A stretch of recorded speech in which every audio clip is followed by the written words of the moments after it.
पर, क्योंकि महाराष्ट्र सरकार को पता है कि 20 नवंबर की तारीख अब बढ़ेगी नहीं, जो कुछ भी होगा उस दिन हो ही जाएगा। तो महाराष्ट्र सरकार ने तलब कर लिया है कि भाई ये जो एफिडेविट तैयार किया गया उसको आप हमें बताइए, उसका आधार क्या है ये बताइए। अब cross interrogation with in the government शुरू हो गई है।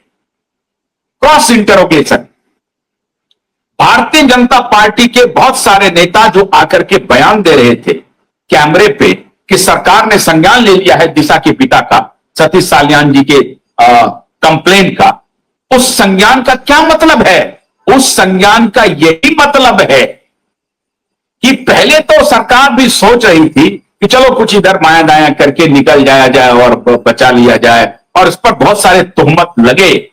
हमने खुद सवाल उठाए थे माननीय देवेंद्र फडणवीस पे कि वो दिशा साल्यान के पिता को न्याय नहीं दे रहे, और इसलिए न्याय नहीं दे रहे हैं क्योंकि ये पूरा तंत्र जो है तो ड्रग कार्टेल का ये है। लेकिन नहीं, नरेंद्र मोदी उस मिट्टी के नहीं बने, नरेंद्र मोदी उस मिट्टी के नहीं है। नरेंद्र मोदी का हथौड़ा चल गया है मित्र, और ये इसलिए चला है कि मैंने आपको बताया, मैंने कल ही एक दिन पहले आपको बताया था कि महाराष्ट्र में बहुत बड़ा खेल चल रहा है, बहुत बड़ा खेल चल रहा है, और चौतरफा ऑपरेशन चल रहा है। इस बार कांग्रेस ने भी ऑपरेशन महाराष्ट्र शुरू कर दिया है, भारतीय जनता पार्टी तो ऑपरेशन महाराष्ट्र शुरू ही किया हुआ है। हर तरफ से उद्धव ठाकरे, आदित्य ठाकरे पूरी तरह से घिर चुके हैं। और मैं कई बार कुछ सूचनाओं को छिपाता हूं क्योंकि ये दोनों बाप बेटा एक्टिव हो जाता है। जैसे ही क्यूआई की रिपोर्ट को देखता है ये दोनों बाप बेटा एक्टिव हो जाता है। लेकिन हमारी जिम्मेदारी दर्शकों के प्रति है, तो मुझे वो शेयर करना पड़ेगा। अब सच्चाई देखिए, अभी बीच में एक खबर आई कि साहब शाहरुख खान के केस में, शाहरुख खान के बेटे के केस में अभी बड़ा मामला हो गया, और समीर वानखेड़े ने के ऊपर भी टूट पड़ा। कुछ एसएसआर वॉरियर ने भी हमसे कुछ सवाल पूछा था, हालांकि मैं उसे फर्जी मानता हूं, एसएसआर वॉरियर फर्जी एसएसआर वॉरियर है, उनको करना धरना कुछ नहीं। सवाल उठाए कि समीर वानखेड़े ने क्या सबूत पेश किया है। ये अकुलाहट क्यों हो गई है, ये घबराहट क्यों है? क्योंकि समीर वानखेड़े को भी नोटिस चला गया है कि सेंड योर एफिडेविट नाउ। अब समीर वानखेड़े तो पीछे हटने वाले हैं नहीं, 3000 पेज का उनका रिपोर्ट है, तो कहा गया कि भैया वो भेजिए, आप हमें डिटेल भेजिए।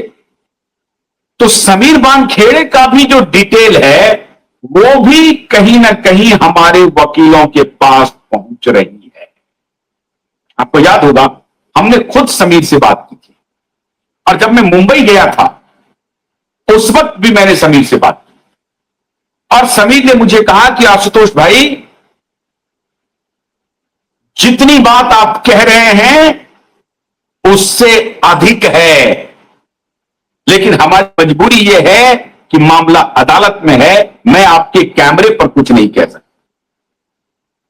बस इतना जान लीजिए कि जितनी भी बात आप कह रहे हैं उससे बहुत कुछ अधिक है।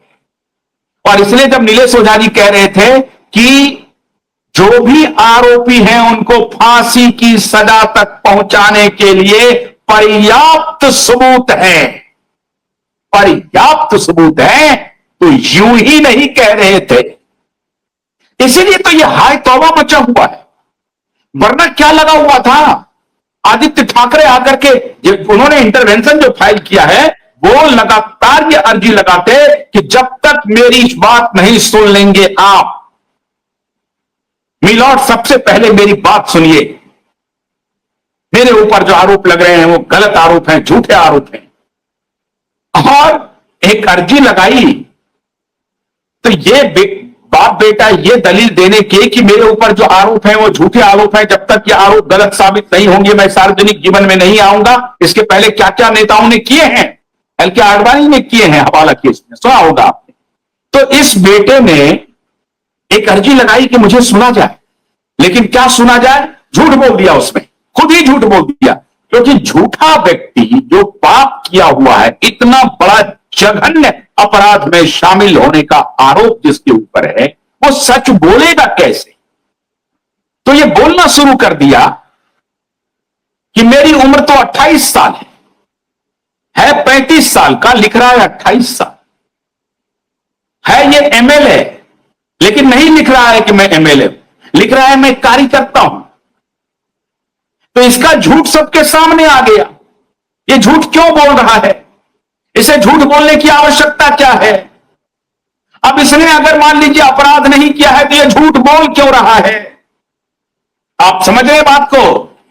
सरकार ने पूछा है शैलेंद्र नगरकर को, ये बताओ तुम तो एफिडेविट दे रहे हो कि ये सुसाइड है, ये ठाकरे झूठ क्यों दे रहा है अपना एफिडेविट। समझी बात। बहुत कठिन है डगर बनगढ़, बहुत कठिन है।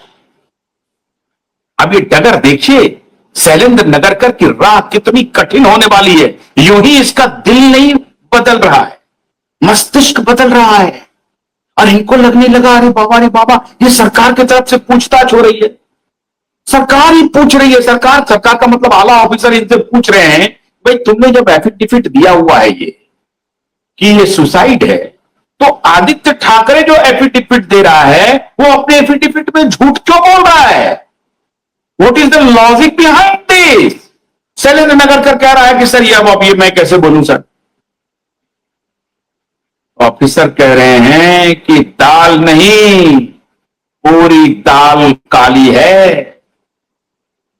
ये बताओ कि 20 नवंबर को जब हम जाएंगे, मैंने क्या कहा था आपको, chief secretary will have to file the reply at any cost.